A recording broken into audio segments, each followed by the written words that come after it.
नमस्कार दोस्तों, tales by खुशीर में आपका स्वागत है।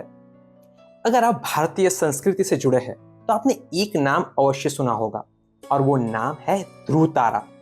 जी हाँ, हमारे लाखों करोड़ों तारों में से एक तारा है ध्रुव, जिसे हम ध्रुव तारा कहते हैं।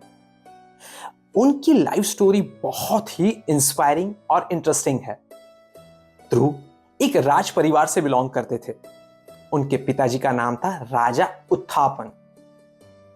राजा उत्थापन की दो पत्नियां थी, सुरुचि, सुनीति। सुरुचि के पुत्र का नाम था उत्तम और सुनीति के पुत्र का नाम था ध्रुव। जी हां, वही ध्रुव जो आगे जाके ध्रुव तारा कहलाए। राजा को अपनी दोनों पत्नियों में से रानी सुरुचि सबसे प्रिय थी। इसी कारण रानी सुनीति और उनके पुत्र ध्रुव भले राज दरबार में रहते थे, पर उनको कभी वो मान और सम्मान नहीं मिला। एक बार राजा उत्थापन अपने दरबार में अपने सिंहासन पर विराजमान थे। उनकी दाई ओर उनकी प्रिय रानी सुरुचि विराजमान थी। 5 साल के बालक ध्रुव सहजता से दौड़कर गए और सिंहासन पर विराजमान अपने पिता की गोद में जाकर बैठ गए। अब ये बात रानी सुरुचि को पसंद नहीं आई। वो तुरंत उठी और ध्रुव का हाथ पकड़ा और कहा, तुम्हें इस सिंहासन पर बैठने का अधिकार नहीं। यहां बैठने के लिए तुम्हें मेरे कुख से जन्म लेना होगा। अब ये बात उस 5 साल के नन्हे बालक के दिल को छू गई। वो तुरंत अपनी माता के पास गए। उन्होंने पूरी घटना अपनी माता को बताई।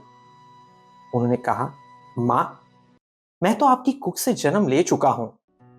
तब अब उस सिंहासन पर बैठने के लिए मेरे पास कोई और रास्ता नहीं। मां चुप थी। उस सिंहासन पर मैं कभी नहीं बैठ पाऊंगा। मां चुप थी।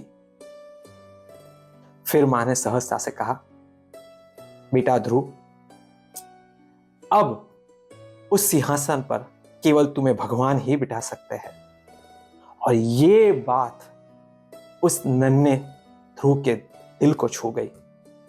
उन्होंने ठान लिया कि मैं भगवान से मिलूंगा, भगवान को प्रसन्न करूंगा और इस सिंहासन पर बैठूंगा।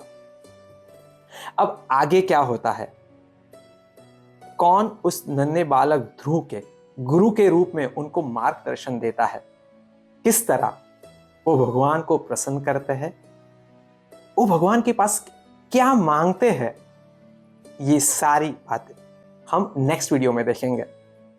तब तक खुश रहे, मुस्कुराते रहे, क्योंकि आपको देख के कोई जिंदगी जी रहा है। नमस्कार।